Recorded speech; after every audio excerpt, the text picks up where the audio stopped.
因为艺人大 S 是为着流感来过往，所以嘛引发着民众烧钱要来煮流感的预防射。像伫台中，这3天就煮超过2万剂疫苗。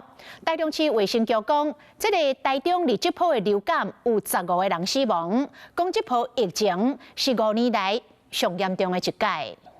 卫生所内以药主公费流感疫苗的民众坐甲满，配额疫苗已经注了，啊那外口候补的人排队排甲落长，想要注嘛注无。今日是无流感疫苗啊，注了啊。想要注射的民众一日加真济，尤其是大 S 传出因为流感来过往2月初3的迄天，台中市原本阁有38000多剂，到过当天敢若剩28000多剂，今仔日剩13000多，3天内就注24000多剂。因为去年有中过 A6，所以今年想说提早来打一下疫苗。我觉得好像可以不用打，就一直拖着没有来。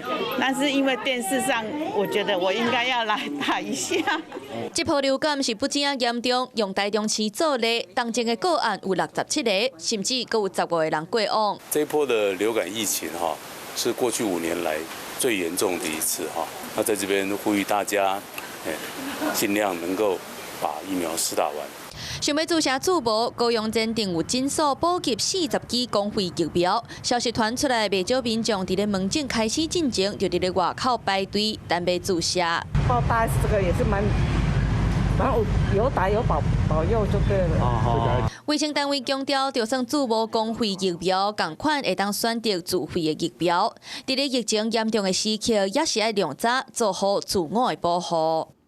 你好，我是宋彦明。想掌握最及时的新闻资讯吗？赶紧订阅、按赞、开启小铃铛，锁定华视新闻 YouTube 频道。